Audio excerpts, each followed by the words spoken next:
all the technology in this district at this funding level. I'll talk a little bit more later on. So there's a 12-year plan. If we were to shrink that to more normal in other districts, which is a 5-year plan, we would need to increase our budget to $564,000. Is that per year, Jack? Per year. $564 per year? Per year. Jack, is that into a district our size? No, it's still on the small side.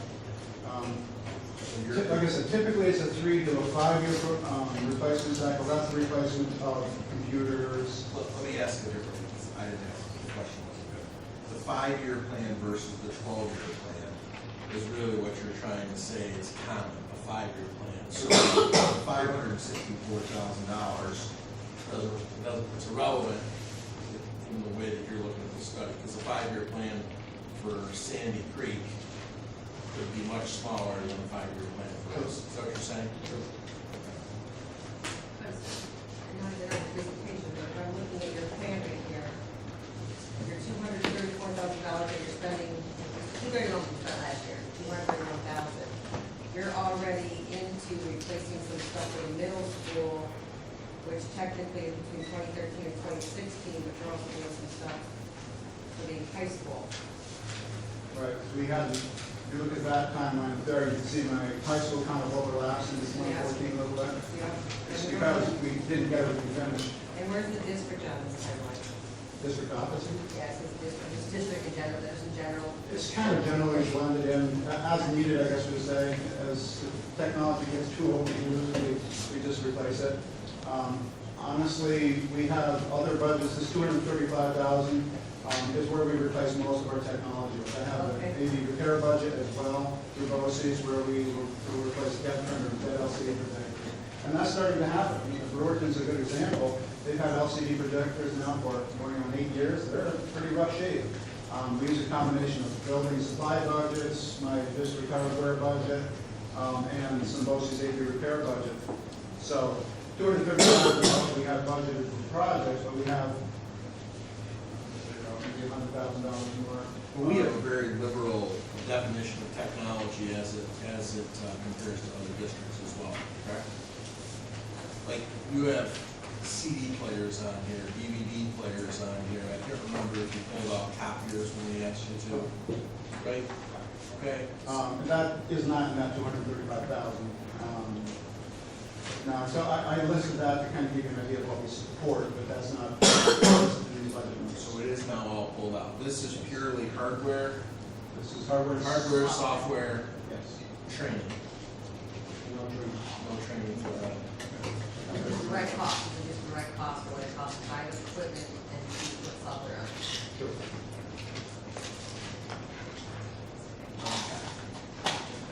I wanted to talk a little bit how we're taking some of this money to invest in the future. In the past, I used to keep out roughly 10% of that to invest in new technologies. It's how we got into robotics, it's how we got into AutoCAD and some other things. How we, honestly, how we came across smartboards and tried those and Elmos. We invested in technology that wasn't really in our budget, so to speak. We just kind of tried something, we piloted. So what I do here, I now do a larger share of that. And network infrastructure, it's really important that we be able to handle that bandwidth that we've been talking about. Right now, we limit access for students to things like YouTube for a couple of reasons. Some of it's disciplinary, but other parts of it is the fact that our infrastructure just couldn't support 5,000 users, not just 5,000 students. I mean, 4,000 students and 700 employees, all trying to get radio potentially at one time. It would kill our network if we get above maybe 1,000 people trying to do that. So we building in better technologies as far as switches. Maureen came up with some money for us last year. We had it's called a core switch. The main district switch died last year, and the whole district went down and had some major issues. So we put a major investment that wasn't in any of these budgets for that. I think it was $70,000 out of that 148. You see that. So we are investing in our infrastructure. We're adding Wi-Fi, we're increasing our speed constantly on the switches we have. For example, that switch I was just talking about, we went from 10 megabytes to 1,000 megabytes. And that's a major, major jump. And we see it in our response in our classrooms, how video works now, where it didn't ever work before. And again, I already talked about the math pilots and the mobile apps. Those are pilots, if you will. We'll see how well they work, and if so, I think they're going to work well. The tablets, what we're trying to do too there, Scott mentioned this several meetings ago, getting away from desktops, getting away from laptops, moving to things that are more touch sensitive. So why am I paying $500 for a laptop for students as opposed to little $200 or $300 ones we can buy? Because they're touch sensitive, and they're more like an iPad. I want a hybrid device, and those prices will come down, but I want a hybrid device because they're used to using that. We did some STAR testing not too long ago with kindergartners. Guess what they did when they tested on a computer for the first time? Touch the screen. Right. They didn't know how to use a mouse. Because at home they use their mom and dad's iPad or whatever. So we had to teach them how to use a computer. I think it's a good reason for us investing in hybrid type devices. I put Renaissance Learning up there because in my estimation, and I think in a lot of us in this district, STAR has changed how we're doing reading instruction greatly. We started out doing it just in K-5, and it differentiates instruction. So when you test the students in your class, you know who needs this type of help, who needs that type of help, and you can break up your class into those groups and keep them all moving ahead. So we expanded that last year to the middle school and this year to the high school. So now we're doing this with $3,600 we added to the high school this year. Now we're doing K-12. We're assessing our students to see where they are and where they need the most help, differentiating instruction. I also mentioned the Microsoft EPS because that was something 2 years ago when I presented to you. We had a big discussion about Office, keeping up to date, and the cost of doing that. Last year, we enrolled in this product through CineRic for $19,000 a year. I pay it every year. Any computer in this district, as long as they have the people to do it, we go out and update their computers to the newest version. Right now, we're in the process of upgrading everybody to Windows 7 and Office 2013. We're probably a third of the way through. If they're not on Windows 7, where are they on? XP. Windows 7 will be within 2 years, that's awesome. Windows 10 is coming out. Yeah, maybe I'm not going to Windows 8. We're going to skip Windows 8 like that. Okay, just really quickly because I'm going long here. Some of the bandwidth. I've presented this to you guys before to show you. And what I'm talking about is our connections to the internet in the building. We upgraded the middle school in Brewerton to 1 gigabyte or 1,000 megabytes in 12 and 13. Did the Hastings last year. And next year, we're planning on doing AA Cole, as well as increasing our connection back to BOCES from 50 megabytes to 75. That's important again. The more people we have getting that video off the internet, the more we need bandwidth for. That price of $18,000, but it's a 3-year-old price. So I'm probably going to have to go back and get that revised. I'm hoping the price has gone down, not up. The reason we left Cole for last was because the North Shore was just such an expensive connection. We had to go all the way back to Oneida in most of these cases, Rome. So it cost a lot more, $6,000 more in that case to do the North Shore. So that was what we would like to do next year. What'd you say the high school bandwidth was? The high school is also, it's 1 gig internal. All of our buildings come back to the high school. It goes from there back to BOCES. That connection is at 50 right now, 50 megabyte. So it's the slowest connection in the district. But BOCES doesn't offer us any more than 100. Even if we had all 1 in the world, 100 is the most we'd ever be able to get out of them. And next, We got 50 of them. We started that 2 years ago, 3 years ago with 10. So we've come a long ways. But Is that, again, I'm not a tech, so don't back in the back of the room. Is that bottlenecking the rest of the district as everything goes back through the high school? Because the high school is, candidly, I know, is slower. It is, but it's not something we have an option for. That's what they offer, what Singular has contracted with Verizon, I think it is currently, to provide all the districts in Oswego County. We go through Oswego Associates, the city, who has much larger connections, and they divide that across. But we're a segment customer, so he said, oh, it's a good point. You actually. This is the exact kind of stuff I'm glad he's here. Right, but to be honest with you, that all comes from the RIF. That's, We simply have it come into our hub and spit it out. We're not taking anything off the top. So if there's an opportunity for me to. It's anything about money. I'm asking about money. Yeah. But what it is the RIF divides it up equally. And that's what we're having a But problem. that's what we're having a problem with. Right. I mean, finding a bigger. I don't blame you. It's not just, yeah, it's not. The other piece is that It's you not need more than equal. Wait 100. a second now, Chris. Equally, each school district equally, or per student equally? The RIF runs off a model of you get your megabytes per district, not per student. No way, that doesn't make I don't any make up sense at that. all. If I did cell phone minutes like that in my house, my kids would kill me. Absolutely. Absolutely they would. if I may. Yeah, and a lot of it goes back to the contract with the RIF, and that's what they have negotiated with Verizon on your behalf. And the RIF is outside of my control. And it's time for them to negotiate that again, so what we saw last time they negotiated this, is they gave us, I don't remember where it was, say it was 50, they gave us 100 for the same price. So the price is coming down again, but it's going up. I would hope that this time it would go from 100 to 1,000, and we have the option of purchasing more and more of that, and the price will go down. Well, who does our negotiation on that? Rick Dillon at the CYRC. Because when someone's negotiating for us, I don't think they're negotiating on our behalf. Like, They negotiate for all of Central New York, yeah, but they're giving everybody equal part.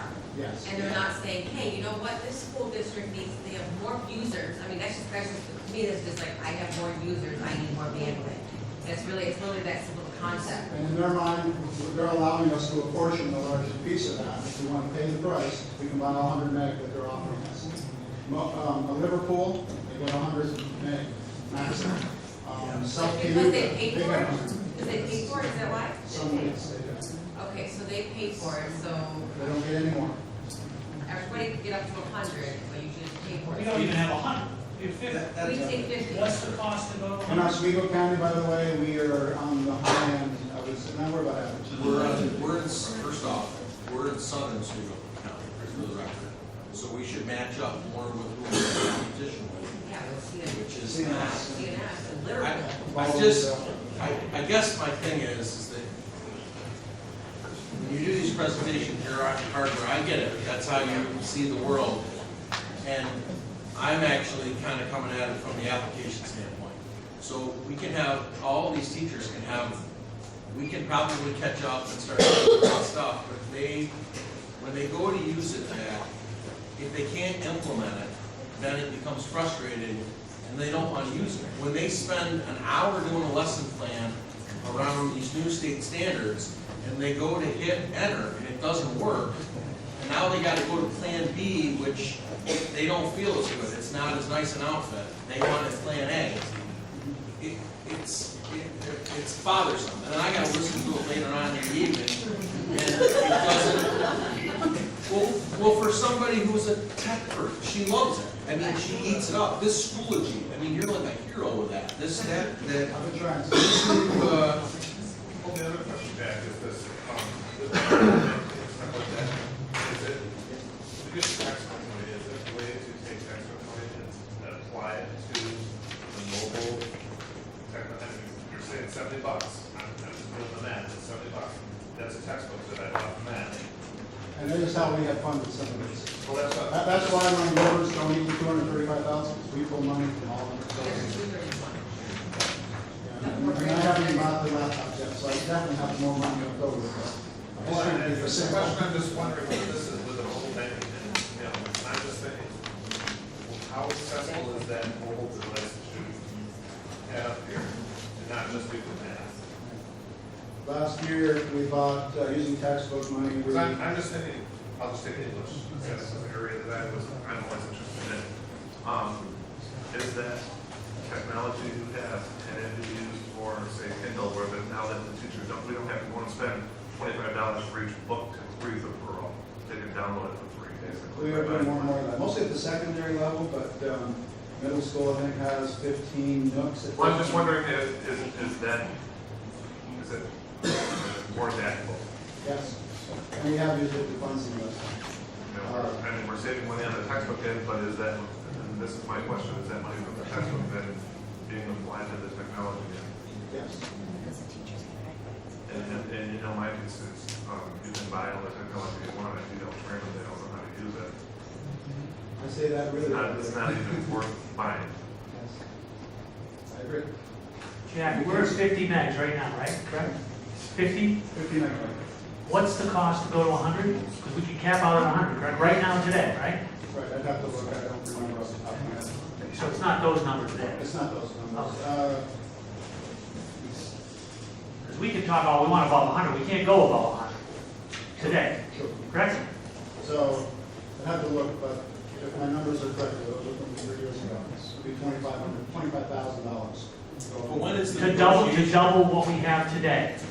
$25,000. That sounds like we should be doing that tonight. A year.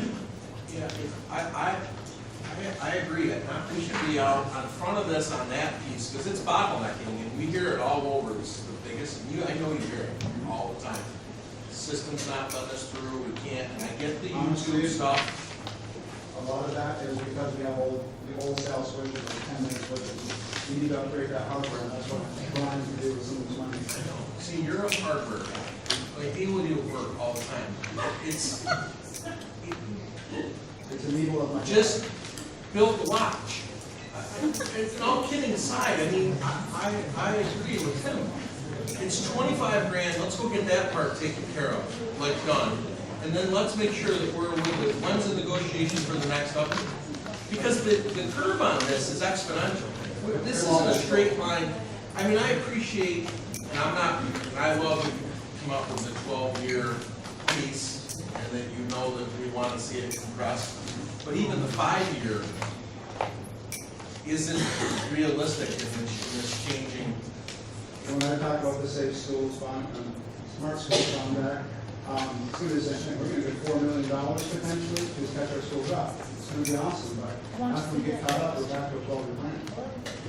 But that's where the money can't be. I mean, that's something that we have to like say that we're going to invest in, and we can't be, because 12 years to replace, I'm gonna have to.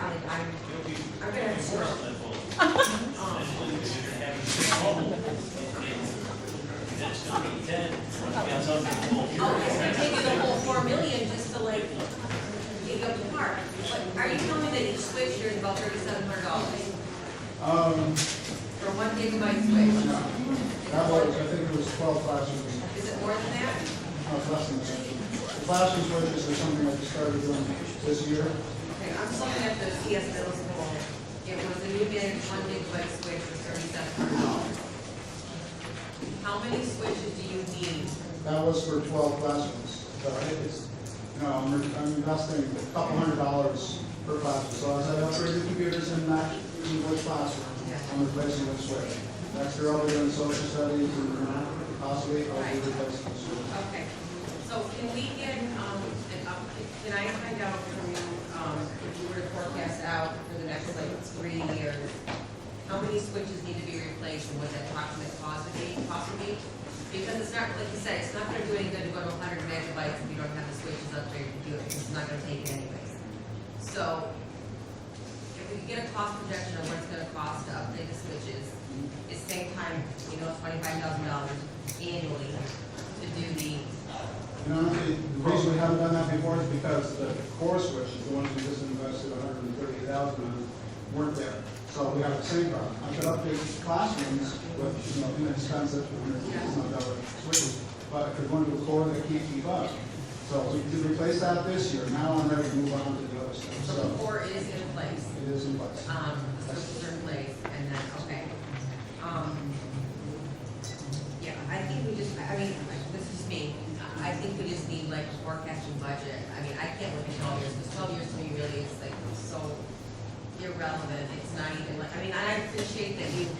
being so conservative and trying to save school money and doing it in a very, like, what I would say is a conscientious and cost-effective manner. But I think it's at the harm of, I think also is, and I'm just saying this is, I think Jack and his team of people are stressed also. yeah, I agree. You know, that they're, And he was under another, Lori, I was. Yeah, I know. He was under another superintendent years ago. that cuts. It took some of his budget. We went from 1.2 million down to a couple hundred thousand. And then we went to that technology referendum. You I know. remember we did that for years? Yeah. And then just recently with all of the changes with the downsizing of money year after year after year, we had to get that money because we couldn't do technology referendum anymore into this budget. So technically, we just put that $235,000, we like added it to our budget, and it increased, it didn't gain anything. No, we're self-paying. Yeah, we're paying ourselves. Sometimes when you're in doing it year after year after year, and you see it the way you see it, and your heart's in the right place, what I'm gonna say is, and I don't, here's the disclaimer, it's not because of your, because of an ability or what your team is doing, it's outstanding, but I'm wondering if the team might be served best, the district might be served best if we brought a consultant in to come in and say, and work with the team to say, okay, what's your wish list look like? Just, what does it look like? Just tell us what it is you're thinking about. If you could have everything, if there was no, because I almost think that you're, I don't know how to put this. I almost think that you're limiting based on your experience about what we've given you in the past. And it's never enough, I know that, and that's on us, I get it. If I had 1.2 million, I would be doing a whole different presentation. So we're Right. doing what we have. Right, you're awesome at finding deals, I get that, and you went and got this upgraded switch, that's awesome, but what I'm saying is there benefit for you and your team, and ultimately the district, and our children, to have a group that comes in that's working with maybe schools that are on the cutting edge, and shares with you, okay, this is what their budget looks like, this is what their replacement schedule looks like, this is the types of, instead of just hardware, this is the type of implementation and software integration that they're using within the classroom. And because the hardware is one part, but to Mr. Hoyt's part, the training and the collaboration with the experts to know how to implement that software in the classroom, that's another piece. Because I know just this Schoology, which is phenomenal. It's like the Facebook for teachers, if you will. And, she's on it nonstop all Well, the time. not even go there. I know my daughter, I just went through 6 state classes in 2 weeks worth of cell phone because in our classroom, they're going, well, if you got your cell phone there, do this. And I'm going, Right. Miranda, it's not, this is not going to take money. The school doesn't have the speed. I know, but we're Yeah, there's putting, no Wi-Fi. that's why, that's where I'm saying go next. That's why, I because they want to be the first to I gotta run on respond. the jack because my daughter needs a little password. But if we look past our wallet, they're racing to see who can give the teacher that answer quickest. That's awesome. This is awesome And, stuff. like I say, my daughter, a lot of this is, there's the Dusty Dictionary over there, and then there's this. She knows this, and she'll know what that is. But we're investing in that. But, which is a good thing, I don't complain, but I just go, wow. I have to say that, as you said before, we have great professional staff, and it's the teachers who help me decide what we are going to buy for software. The hardware part comes, and like you said, those are bits and bytes, we buy that stuff, it is what it is. It's the instructional software that we purchase, that we use in the classrooms, that we develop standards on. STAR, Schoology, and a dozen other programs that have become our district standards, that we're all together with the district tech committee, instruction coaches. Right. So they're the experts that I use to set what we do. So like, for instance, with Schoology, why are we only using a portion of its technology? Like, we're not upgrading to SysWeb off Schoology. So you're putting data in 2 spots. I know at the bank, we try to do away with duplication. These are the kinds of things that, I don't know, maybe I'm on my own. I just feel like you have done so much with so little. I would love to have somebody share with you the realm of what's out there so that you can see what the stretch goal is, and then we'll find the money. And I'll be the first to admit that when it comes to the network stuff, I'm no expert. One thing I've already began doing last week, I met with a company who will do an impartial study for us, paid study. I'm going to talk to another one next week, so I can compare two studies to see where should we be with our hardware to meet the current instruction needs. What do other schools do? So I'm already going down that. Oh, awesome, wonderful. And they don't come for free. The one guy already told me it's going to be about $7,000 to do a study, but like I haven't spent all that budget at 235 yet. I still have some more left over to use. I think that's a great investment. I mean, anything that's gonna give us some value so that we can like at least validate what you're asking us for, and then we can figure out where the funds are and how we can possibly make that happen. I'm all for it. I mean, of course, you have to invest in yourself, or you just are gonna be out of phase. And unfortunately, these are some big ticket items. Scott, we were just talking about Schoology and integrating with our student information system. That's school code, that's $112,000. Right. This is not something. And where do you get $112,000 for that not to?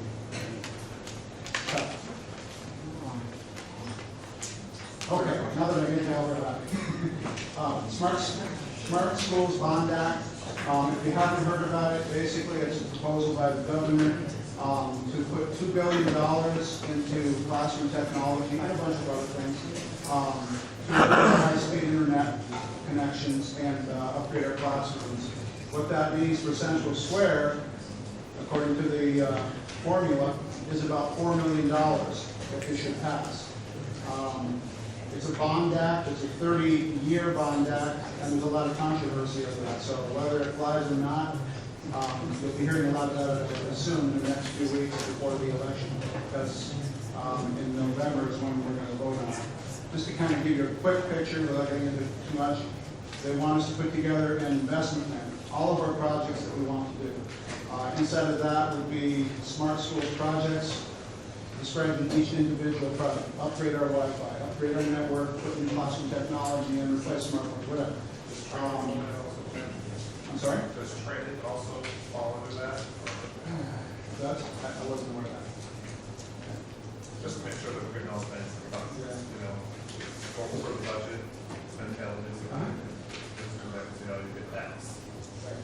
If you can buy all this technology, you don't have the support for it, which is technician support, training support, it doesn't get used. So are you telling me that the state's gonna bond this much money and they're gonna give us the $4 million? Or they're gonna provide an easy way for us to fund?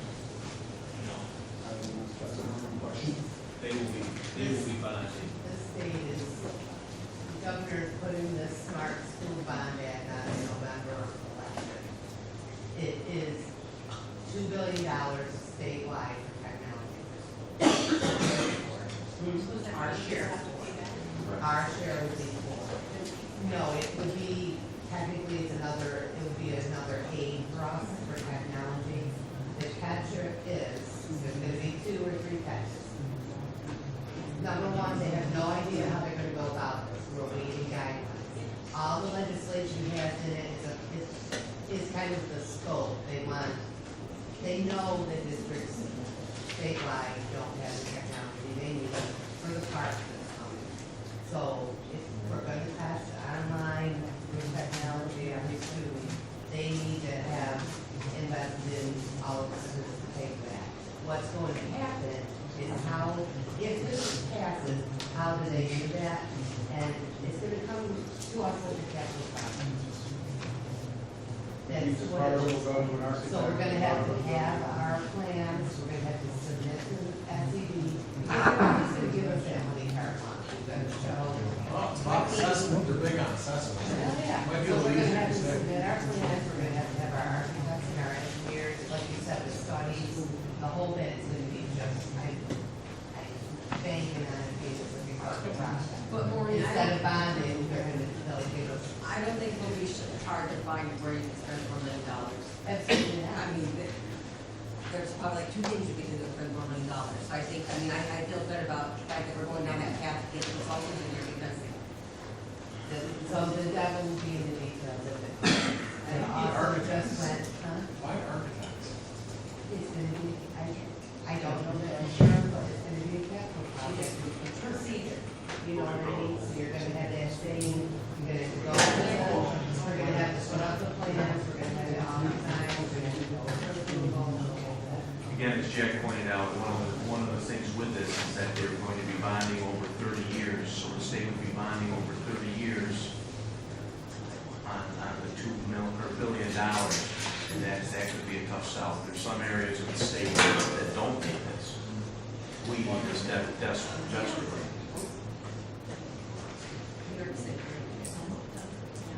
I just, a definition that I got from, let's say, Smart Schools website of what classroom technology would include.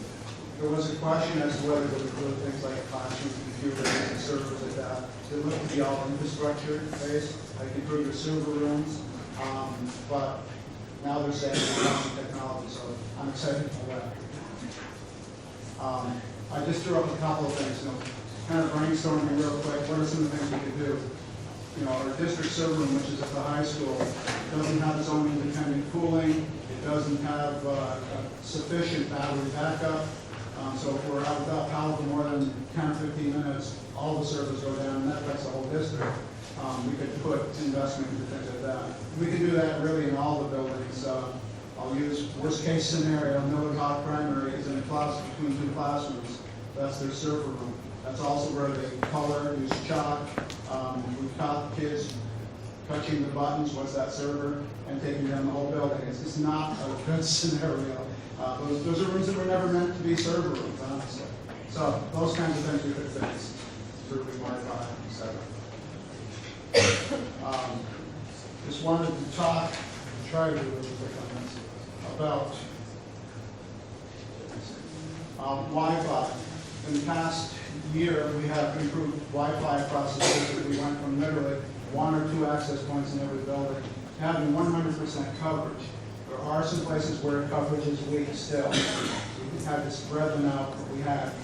The next step for a project like that would be to add more access points so we can get more better density in that coverage and better capacity. So even though we have 100% coverage, we shouldn't stop there. We should continue to add access points. And the model we probably should move towards, or recommend we move towards, is having an access point in every classroom. That way, if you're moving mobile class parts in, it's connecting 30 computers connecting to one access point, as opposed to potentially 2 or 3 classrooms, mobile cards, all trying to connect to one, which should kill it. So we've invested greatly, and it's showing because we're getting a lot of teachers to do things like iPads. They love the iPads because they're light and portable. One thing I should say real quick about the iPads, although they're light and portable, they are a nightmare to manage. So from a network or from a technicians to come out and support when you have a problem with them, they have to physically visit them, where with PCs, notebooks, tablets, we can support them remotely. So you can use a small workforce to cover a large area. That I just throw that out the window. Are you, I know you want Wi-Fi in each room, but are you hardwired into the room and then having Wi-Fi from the room, or are you trying to Wi-Fi the entire campus? Because there's 2 schools of thought on where they're going with this. Right, they're not, like, I sat with a company that's, their piece was going out and providing Wi-Fi for entire school systems, not through hardware in multiple locations throughout the building. So that's why I'm asking, which way are you thinking? We have fiber at all of our classrooms, and one set of basically one set of the fibers is used for the wire connections in the room. The other set is a direct connection for the access point back to our server room. Nothing else on it other than the Wi-Fi. So it's totally autonomous and dedicated to that. And the speed is as much as you want to spend money for that. So, Which is what you want. I'm talking about the access points themselves and how many units they can support and how fast they can dock. You have a 2.11n on your laptop at home. Now there's new ones out called AB and others. The faster speeds is what that really means. Just call them and say it's too slow. It's too slow. I want it faster. We've been piloting some mobile apps, I talked about that already. I mentioned Elmos and LCDs, it's almost old tech now. We have it pervasive in this district, and it's really changed, the face of instruction. Go up to an Elmo and put a book under it. We put a pile of dirt under it. We put, so we can zoom in. We put papers underneath it. We do reading from them. Things we couldn't do before. And believe me, when the LCD starts to die, there's panic. And, when are you coming to fix it? It really affects instruction now when we don't have the technology. I already talked about STAR, so I'm going further there. Recently, Greenie talked about textbook money. We used some textbook money to help fund System 44, which is being used at the middle school right now to help the lower 5% of readers. Just began using that this year. And we mentioned school education. Without getting too lengthy into that, it's basically online learning. It's moving your class out to the web, putting all the materials you need for your class there, putting links to those videos, and allowing students to be able to continue instruction from home. There's no more I left my paper in the locker. You just log on, it's all there. You can take tests online. So the teacher can make a test, make it available. The teacher gets it instantly graded and can put that in their grade book.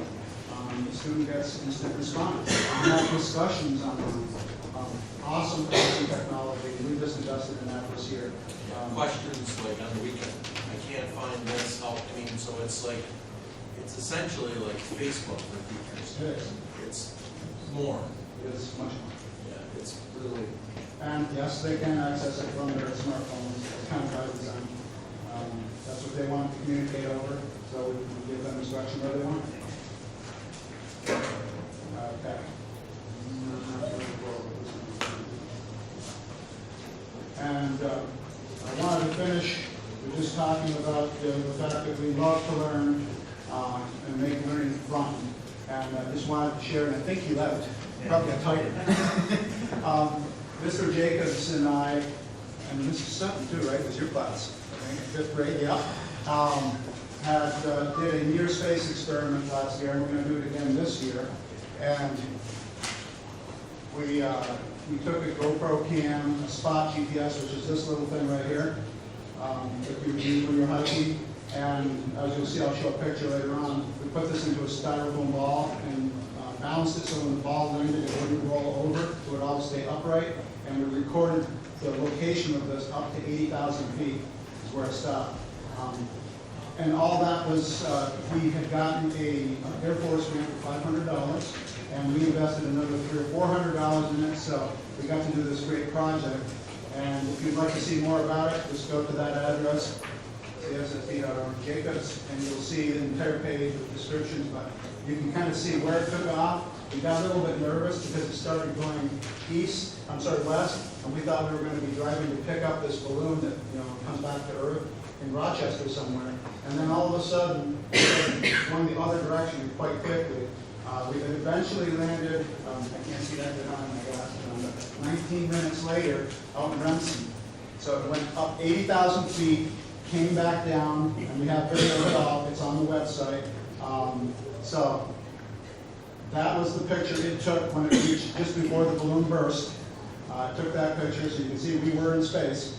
And then we did a little expedition to this farmer's field, and the GPS said exactly within 2 feet of where it was. And it landed in a bunch of bushes, so it was kind of hard to find, but because of this, we were able to use our iPhones, found exactly where it was. It was fun, lots of fun. This year I'd like to buy an altimeter and a temperature sensor to put in with this payload. So we know for sure, exactly how high it went before and how cold it was and things like that. By the way, the payload was the little guy there, the minion. We put the camera in his belly, and that's what, we flew it up in the balloon, and that's what came back there as the minute we could find. Is that a pinata? Yes. It is. So, thank you very much.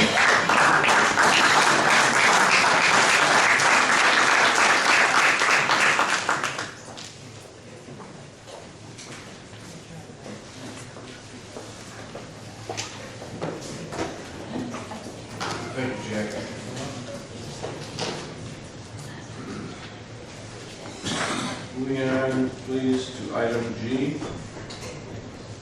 Can we take item G entirely?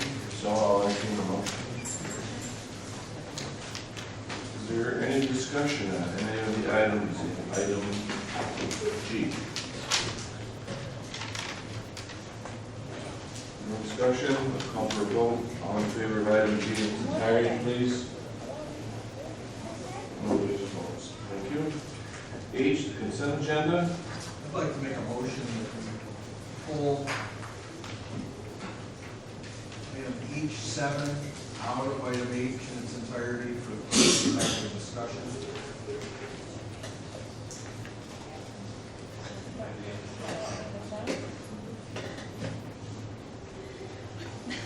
Well, this is something that we'd have to discuss in the executive session. We'd have to discuss it in the executive session. I can discuss part of it once we get the second of that discussion.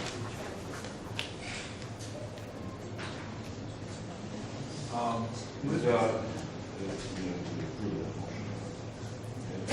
No, it's open for, we got a second, so we can have discussion. Okay. The reason that I'm saying this is not that I'm against item H7. I just want to make sure that we do this technically correct. Item H7 is the approval of the superintendent's contract. And since I'm the one that made the motion at the last meeting that we conducted to move into executive session, I know for a fact that it was not my intent to move into executive session for the purpose of talking about negotiating the new superintendent's contract. Because I didn't make that in my motion, which was seconded and voted on. We went into executive session. So I just think that it would be important to pull this out, because we wouldn't want to vote on item H7 without having had proper discussion of it, in which we've made that motion publicly at a board meeting to say we want to move into executive session for the purpose of talking about renegotiating a superintendent's contract. We could do that tonight, move into executive session, and then come out. But I think it needs to be documented correctly. I think the motion needs to be done correctly, that that's what we're going into executive session to do. And we don't have that anyplace in the minutes, that we were moving into executive session. With the rest of them, I notice now, like, we have to do it that way. Like, if we're gonna go in to negotiate, let's say, the bargaining unit for teachers, we have to state that. So it's really about making the motion correctly to move into executive session, have our discussion pertaining to that in executive session, and then come out and make the vote correctly at either this meeting or at the next meeting. That's the reason why. Because if we vote on this tonight, we will be voting on it having not made the motion correct at the last meeting, which is in the minutes that we approved. So we did not say we were going into executive session for the purpose of discussing the superintendent's renegotiation. I made the motion, so I know I did.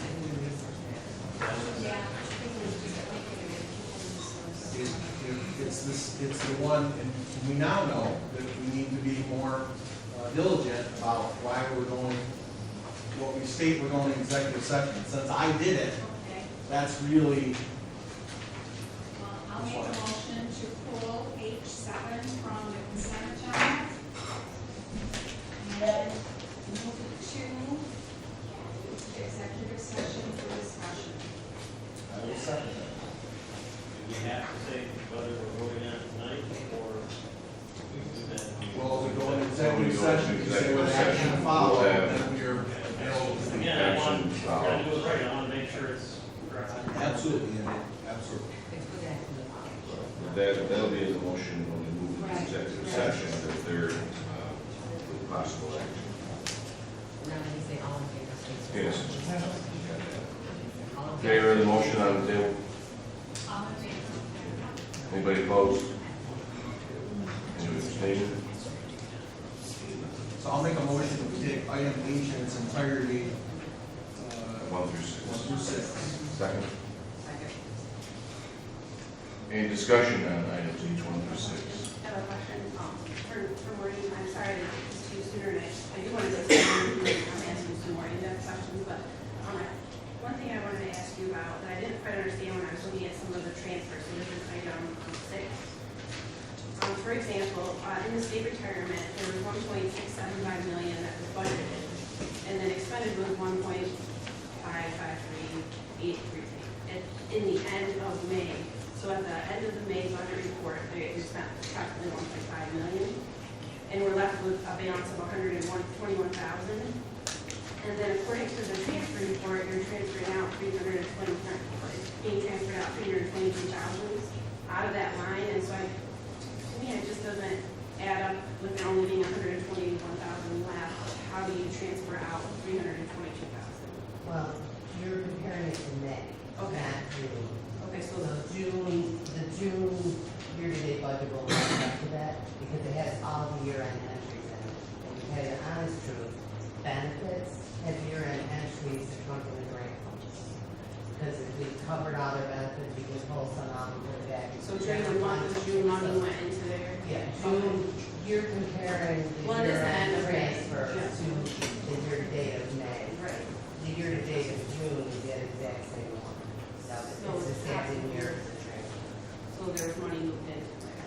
Or, yeah, Okay. we're added back in because we covered it in the grant. Okay. Generally, we get that. Okay. Or there was an expenditure in there too. Okay. Okay, thanks, I pass. Any other discussion on items H1 through 6? All in favor, please? Thank you. Look for a motion for item I. Mrs. Shires? Second, Mrs. Wood. Any discussion here? All in favor, please? Item I. Anybody opposed?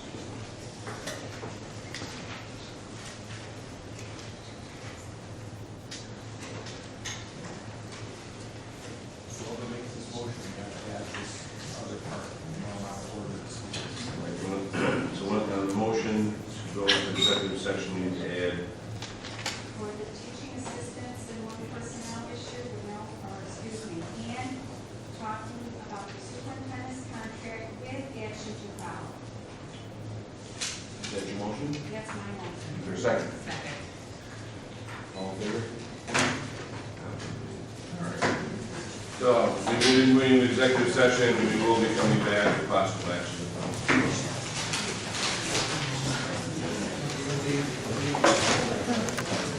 Just tell me.